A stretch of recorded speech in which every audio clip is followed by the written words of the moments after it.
Hey guys, what's up? It's Hardcore Gamer for Life, and today I'm going to be bringing you another Black Ops gameplay commentary.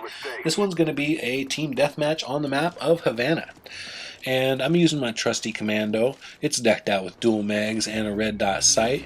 My secondary is dual Pythons, which I found to be the most reliable and powerful secondary in the game, for myself at least. You know, some people get pretty darn good with those specials, but yeah, for me, it's got to be the dual Pythons all the way, because all the other pistols are just straight up weak sauce in this game as far as I'm concerned. But you know, let me know your guys' opinions, and if you have certain other secondaries that you favor, let me know in the comments below. Now, I actually happened upon this class when I was searching for a good class loadout to take into Domination. I was taking the same class loadout that I take into Free-for-All into Dom, just getting my ass handed to me. And this class layout is actually especially far more effective because of the fact that I haven't prestige, and therefore I've retained my pro perks, which is actually the reason that I did not prestige in this game.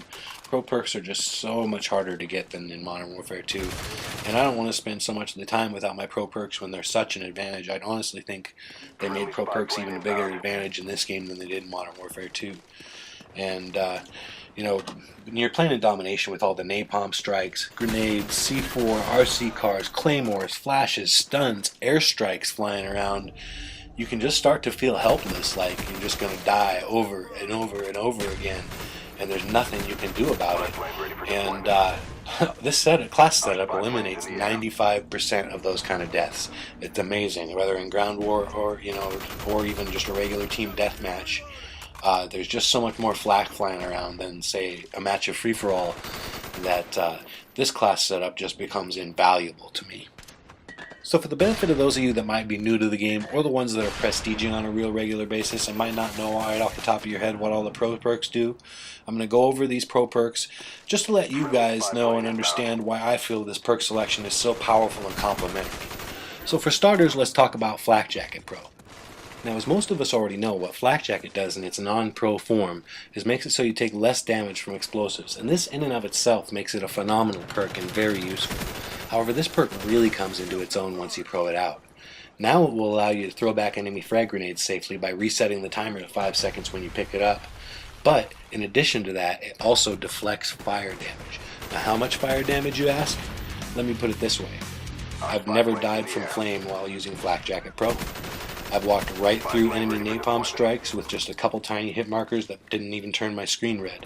And I know that many of you, like myself, realize just how frustrating it can be to walk within 20 or 30 feet of a napalm flame and burn to death. Now, if someone trained a flamethrower on you for a good 4 to 5 seconds while you stood there, you still might be able to die with this perk active, but more or less, it makes you invulnerable to flame. So now I'll go over my second perk, which is Warlord Pro. Warlord, when it's not in its pro state, simply allows you to add 2 attachments to your primary weapon. But once you pro it out, it now gives you extra lethal and tactical grenades. So in other words, extra tomahawks, frags, and semtex for your lethal grenades, or extra concussions, stuns, or nova gas for your tactical. You can't get extra smoke, which is the Willie Pete grenade, and the reason for that, I believe, is so people don't spam smoke grenades. It was really a tough toss-up, actually, in the second perk selection between this and Sleight of Hand Pro, but this won out because with Warlord I can actually attach a red dot and dual mags, which gives me many of the benefits of Sleight of Hand.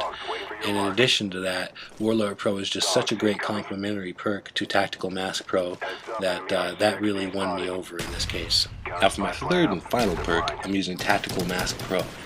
Tactical Mask in its non-pro state is not all that good. The reason? All it does is make you immune to the effects of Nova Gas, and that's not even really that widely used in this game. Now, once you pro it out, this perk becomes quite good. What does it do now? Well, in addition to being immune to the effects of Nova Gas, you're also essentially immune to flashbangs and concussions. And when you flash or stun an enemy, it shows a little yellow blip on the center of the screen where your hit marker is, showing their approximate direction. And if you see no yellow blip, you know you stunned equipment instead of an enemy. Now this is the part of that perk that makes it quite complementary to the prior one, which is Warlord Pro. Warlord Pro, of course, giving you an extra tactical grenade, and now with Tactical Mask Pro, that tactical grenade becomes even more useful. So as I record this commentary, the First Strike map pack is downloading onto my Xbox's hard drive. Definitely stoked for that.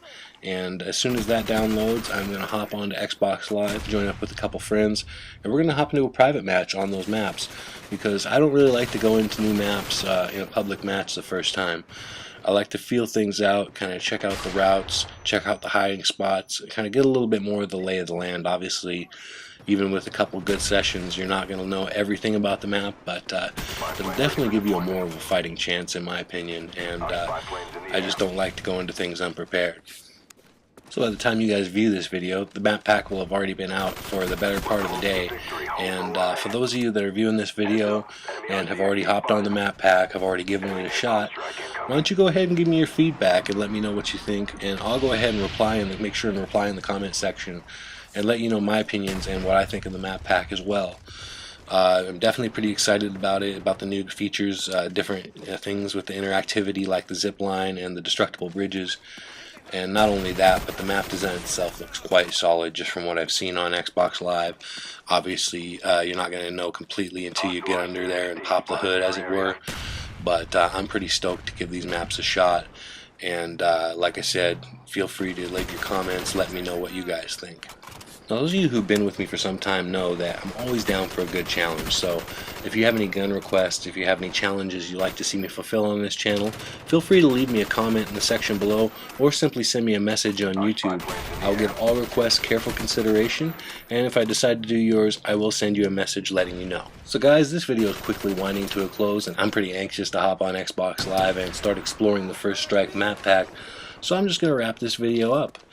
And I'm playing on this particular gameplay with my buddy. His Xbox Live gamer tag is Bigger Than God, and at the end here he gets a RC car, which makes for a nice pyrotechnic display to back up my final headshot.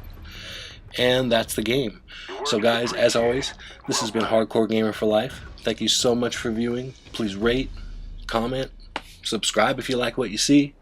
And as you can see, this final score is 7,500 to 6,000, and my kills and deaths are 32 and 7.